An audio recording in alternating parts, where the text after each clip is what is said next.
అందరు ఏం చేస్తున్నారు? చిన్న ఏం చేస్తున్నావు? నువ్వు ఏం ఆలోచిస్తున్నావు? ఇప్పుడు సాయంత్రం అయింది, నాకు ఏదో ఒకటి తినబుద్ధి అవుతుంది. ఏం చేసుకున్నా అర్థమవుతలేదు. మీరే చెప్పండి కదా. చెప్పు స్వీటీ, ఏం చేసుకుందాం? పకోడీ చేసుకుందామా? పకోడీ అని ఆయిల్ ఫుడ్ కదా? ఆయిల్ ఫుడ్ కదా, వద్దు. సర్వపిండి. మరి ఏం చేసుకుందాం అబ్బా? సర్వపిండి చేసుకుందామా చిన్న? Okay, okay, done. చిన్న స్వీటీ, మేము వచ్చేటు తర్వాత కానీ ఫస్ట్ సర్వపిండి స్టార్ట్ చేద్దామా? ఓకే, లెట్స్ మేక్ సర్వపిండి. అబ్బా ఇప్పటికే లేట్ అయిపోయింది. ఉల్లిగడ్డ పచ్చిమిర్చి తీసుకొని కట్ చేసుకొని పక్కన పెట్టుకోవాలి. అందులోనే పసుపు, బియ్యం పిండి, ఉప్పు, కారం, అల్లం వెల్లుల్లి పేస్ట్ యాడ్ చేసుకోవాలి.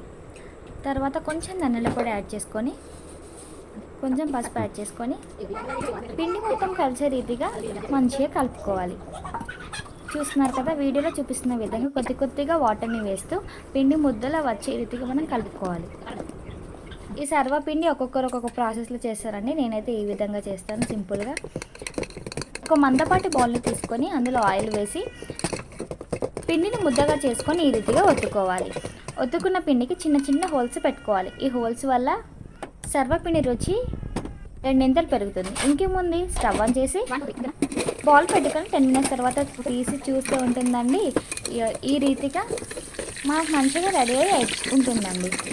గుర్తుంచుకోండి, మెల్లిగా తీయాలి, లేదంటే విరిగిపోతుంది.